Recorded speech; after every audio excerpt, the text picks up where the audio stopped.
Hey, good morning. This is Mayor Valensky with Driving Markets. I hope you're well. Okay, so let's just catch up where the markets are at, where they were yesterday, and all of the action. So yesterday, the major number that came out was the CPI, the Consumer Price Index. Now that is the consumer inflation measure. In other words, what does the consumer have to pay in order to get the goods? And if you recall, yesterday and the days before, the expected number was around about 8.4%. I said it would be higher than that. It so happens that I was correct. It came in at 8.5%. Now what happens initially is that sent the markets down, and then the markets rallied. There's a lot of volatility going on here, and one of my colleagues who gives me a regular daily report and update gave me some background, and it does cover a lot of what's been covered during the day, but he gives me his opinion on financial markets, and the swings are pretty violent and very hard to do some trading, especially if you're an intraday trader. And remember, I've been talking about swing trading. So let's go back over that number. So the number came out, the inflation number came out at 8.5%, which is the highest since December 1981. That's the highest number since December 1981. So inflation is soaring. Now that's the official number of inflation. However, the actual real number, in my opinion, is running at about between 18 and 20%. So in other words, it doesn't cover the whole market, only covers a basket of goods. It's only an indication of inflation, not the absolute number. The absolute number, the real number, in my opinion, is running at 18 to 20%. I keep saying this over and over again, just to make sure you're aware of what we're talking about here. Now, so CPI came in at 8.5%. The markets went up in response to that. Now, why did the markets rise? Because the markets believed, or the investors believed, or the traders believed, that maybe inflation has peaked at this level. It has not peaked. Inflation is going much higher than 8.5%. It's going to, the official figure is going to be running at 12-13% by year end.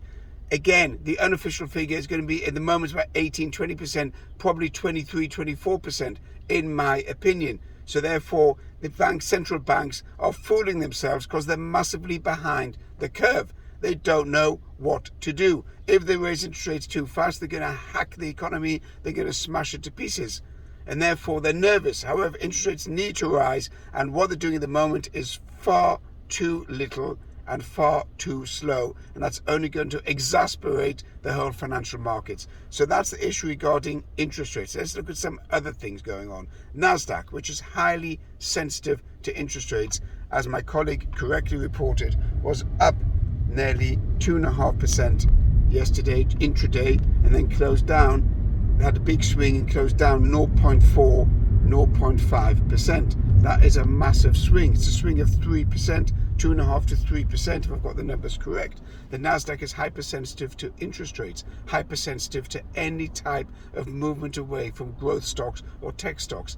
That is the Nasdaq index. You need to be very careful on it. The trend is down. What else are we looking at? You're looking at the semiconductors like NVIDIA or AMD, Applied Micro Devices. All of them had big swings of between 1% and 2%, some even 3%. Tesla was down 5% yesterday. Why was Tesla down 5%? Simply because they cancelled an employee and shareholder meeting, and that the shares fell 5%. However, as I've said yesterday, I've said in the past couple of days, Elon Musk is probably going to take a much greater stake in Twitter. So it's something to look at as getting involved in that. Follow Elon Musk and follow Dogecoin. What else went on yesterday? Well, the biggest move yesterday was in the 10-year Treasury. Remember, I've been saying all the time, take a look at the 10-year Treasury. The yield yesterday on the 10-year Treasury went up to around about 2.86%.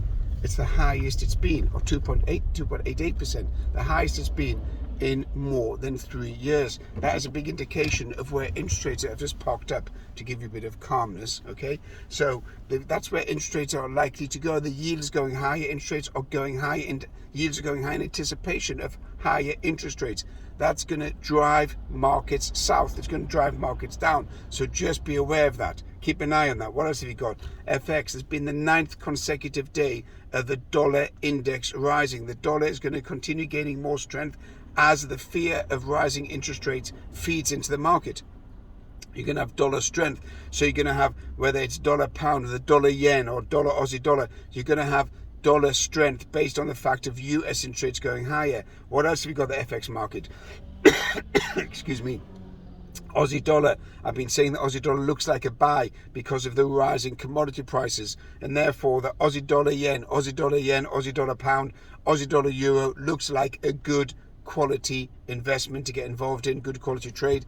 Aussie dollar. You've got oil back up above $100 a barrel. Why is it back up $100 a barrel? On the back of Shanghai and the Chinese easing the lockdown a little bit, and therefore the demand for oil in the investors and the commodity traders' opinion will be going higher. Therefore, the oil is above $100.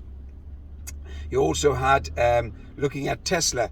Tesla yesterday came all the way down. A few days ago, yesterday or the day before, came down. It went up slightly overnight. So Tesla also could be a victim of rising interest rates based on its speculative stock. That's more or less it. I think I've covered everything as far as driving markets is concerned. Sometimes I do an Instagram during the day, a reel for 1 minute, to give you a quick update where markets are at, so you can follow me on Instagram if you so need. So you can contact me on LinkedIn, you can contact me on YouTube, Instagram, WhatsApp. I'm on Twitter also now. Mayor Valensky, driving markets. Have a good day.